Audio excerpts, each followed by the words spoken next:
ముందుగా ఒక mixing bowl తీసుకొని ఇందులో 1 కప్పు ఉప్మా రవ్వ వేసుకుందామండి. ఒక మీడియం సైజు ఉల్లిపాయను చిన్న చిన్న కట్ చేసుకొని వేసేసుకోవాలి. అలాగే ఒక క్యారెట్‌ని తురిమి వేసేసుకుందాము. ఒక టమాటాను కూడా చిన్న చిన్న ముక్కల్లాగా కట్ చేసుకొని వేసేసుకోవాలి. ఇందులో 2 పచ్చిమిర్చిని ముక్కలుగా కట్ చేసి వేసుకుందాము. ఇందులోనే టేస్ట్‌కి తగినంత ఉప్పు, 1 టీ స్పూన్ జీలకర్ర, అలాగే కొద్దిగా వంట సోడా, ఒక పావు కప్పు పెరుగు వేసుకొని ఇదంతా కూడా ఒకసారి బాగా కలుపుకోవాలండి. ఇలా కలుపుకున్న తర్వాత ఇందులో వాటర్ చూసుకుంటూ తగినన్ని వేసేసుకోవాలి. మరి లూజ్‌గా చేసుకోకుండా నేను ఇప్పుడు ఇందులో ఒక హాఫ్ కప్పు వాటర్ వేసేసాను. పావు కప్పు పెరుగు, అలాగే హాఫ్ కప్పు వాటర్ వేసుకొని ఇదంతా కూడా ఇలా కలుపుకున్నానండి. చూసారు కదా, ఇలా కలుపుకొని దీనిపైన మూత పెట్టేసి మనం ఇది 10 నిమిషాలు పక్కన పెట్టేసేయాలండి. ఎందుకంటే ఈ రవ్వ అనేది వాటర్‌ని పీల్చుకొని మనకి ఇది కొంచెం గట్టిగా వేసుకోవడానికి రెడీ అయిపోయిందండి పిండి. ఇప్పుడు మనం స్టవ్ పైన గుంత పొంగనాల ప్యాన్ తీసుకొని ఇందులో కొద్దిగా ఆయిల్ వేసుకుందామండి. ఈ పిండిని మొత్తం కూడా ఇలా ఒక్కొక్క గుంతలో వేసేసుకోవాలి కదండి. ఇలా అన్ని కూడా ఈ విధంగా వేసేసుకున్న తర్వాత దీనిపైన మూత పెట్టి మనం వీటిని 10 మినిట్స్ లో టు మీడియం ఫ్లేమ్‌లోనే ఉడికించుకోవాలి.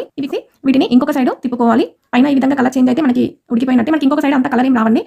తిప్పుకున్న తర్వాత ఇంకొక 5 నిమిషాలు ఉంచుకుంటే మనకి పొంగనాలు అనేవి మంచిగా ఉడికిపోతాయి. ఈ వీడియో కనుక మీకు నచ్చినట్లయితే లైక్ చేయండి, మీ ఫ్రెండ్స్‌కి, రిలేటివ్స్‌కి షేర్ చేయండి. అలాగే మరిన్ని లేటెస్ట్ రెసిపీస్ కోసం శిరీష కిచెన్ ఛానల్‌ని సబ్స్క్రైబ్ చేసుకోండి.